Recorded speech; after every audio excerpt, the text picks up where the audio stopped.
Matt, I know you've been waiting for that day when the threes all fall. Was this the closest thing we've come to it for a while? Yeah. This is kind of what you've been waiting on. Yeah.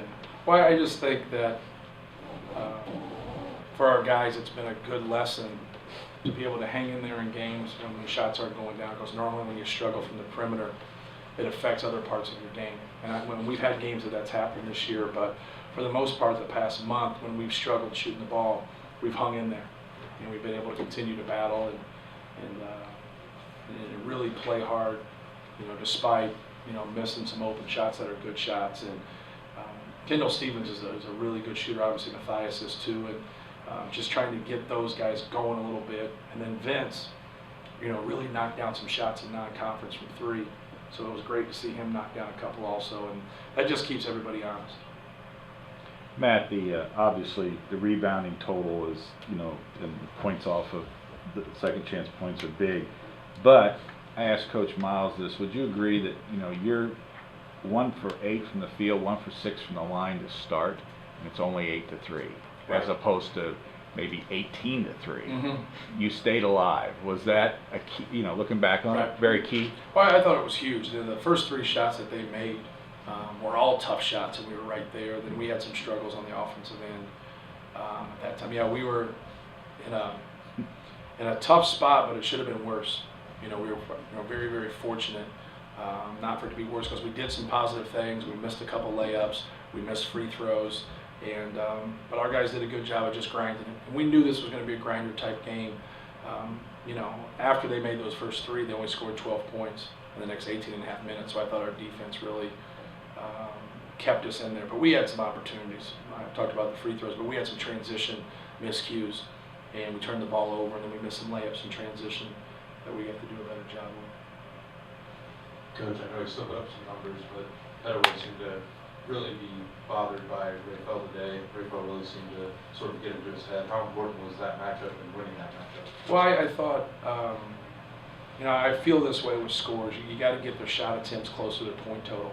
And when those guys get, in the 20s and they only take 11 or 12 shots, they have the advantage. But the fact that he had 13 on 12 shots and then he has 4 turnovers, I thought that's a good game for us with Pettaway because normally, when he gets it going like that, especially when he makes that first one, it could be a long night for you. He can flat out carry them, and if him and Shields are going at the same time, they're tough to match up. But no, Rayfel's done a good job of, kind of having that pinpoint responsibility of taking on a challenge of guarding somebody of that stature. And Ray's, he's went from somebody at first that just didn't understand defensive concepts to somebody who's, one of the best defenders in our league. And you go look at the guys that he's guarded throughout this year. He's been unbelievably successful outside of maybe a game or two. And he's been real consistent. And that's what you have to have on the defensive end. I know at times effort is something that's frustrated you this season. Just what do you think today, especially in the offensive glass? Well, I thought our effort was good. I thought we've really made strides in that area, especially on the defensive end. This wasn't a game where A.J. Hammond's just erased a lot of mistakes that we make on the perimeter. I thought we did a better job on the perimeter. He didn't have as many opportunities, to block shots. But I thought it was pretty good. If you sink in and double the post and triple the post, you're not going to be in good rebound position. You're just not. If you're always scrambling and you're always worrying, you're always to the ball more, you're not connected to your man as much. And that's a choice you have to make. And that's what we told them. We said, they're going to come quick double, and we got to get the ball in, and we got to get the ball out, and we got to get it reversed and then attack that way. But when shots do go up, now they're in scramble mode. Get to the offensive glass because you can't do everything. You can't pressure the basketball and then leave it out of the post. You can't sag in and have 3 or 4 people coming to the post and then shots go up and be in good rebound position. So we really harped on that and just say, hey, if they take this away from us, continue to play, but understand what it's going to open. And I thought our guys did a good job of just getting to the glass and giving that second effort. Matt, what has changed between the non-conference schedule and now? We've won 6 out of 7. What kind of growth have you seen? What has changed? Well, I think defensively we've been better on the perimeter. I just thought we were so poor defensively on the perimeter, just containing the dribble and just doing some little things. And Rayfeld Davis and Octius have been really good for us in that area. And then Hammonds, I just think, he's played with the motor. He's more engaged, and I think that's important. He was really engaged at Rutgers and did some really good things for us. And I thought he did some good things tonight. His numbers aren't staggering, but he hung in there and he kept battling. They were doubling him every time he got it, but he still rebounded his area and got 12 boards for us, and that's huge. I would say that's more of the change, just the defensive discipline. And then offensively, we really haven't shot the ball well. We still haven't, put together, where we take care of the basketball, we dominate on the glass, and we make shots. We haven't had that game. But when we've gotten 2 out of 3, we've played hard enough to where, we've normally won those games. Now, you obviously had a bad start to the second half of Minnesota, and you even took the quick timeout at Rutgers, I think, the other night. What do you see better tonight, other than just making shots, as far as sort of setting that tone today? I would say that's it. I think with the young team especially, doubt creeps in when you start to miss some shots. I think you saw that in the first half to start the game. There was some doubt there, and we subbed and brought a couple guys in, and we did some good things, and we didn't have anything to show for it because we missed some layups and some free throws. And but I just thought they were ready to go. I thought we had a couple good back screens there, and Dakota Mathias got loose. We moved the ball the one time, and then he hit the 3. Vince Edwards hits a big 3 to start with.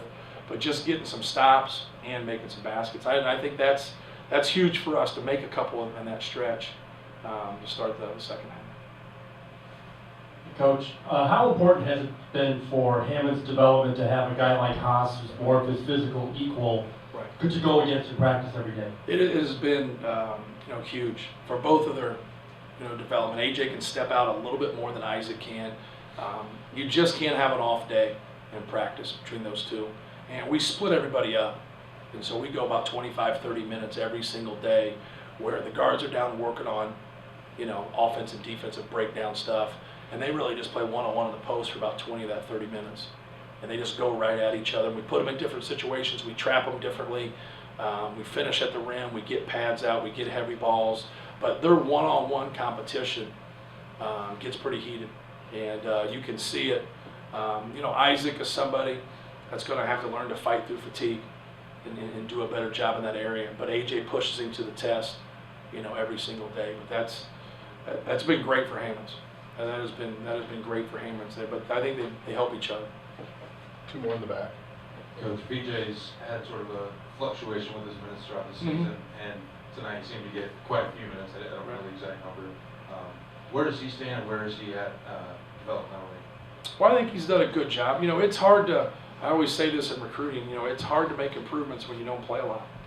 It simply is. You have to get out there and play and be able to play through your mistakes. And if you're that guy who's on the team that, he's not in that position for us right now. And as a freshman, that happens a lot, and guys get discouraged. And you got to handle that by keeping on, doing what you do in practice, individually, work hard, watch more film, and just be ready.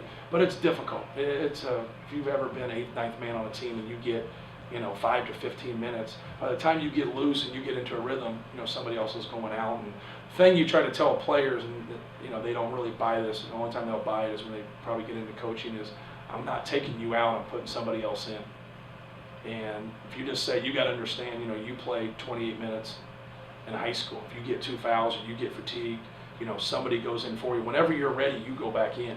Well, now you're not that guy anymore. You're the other guy.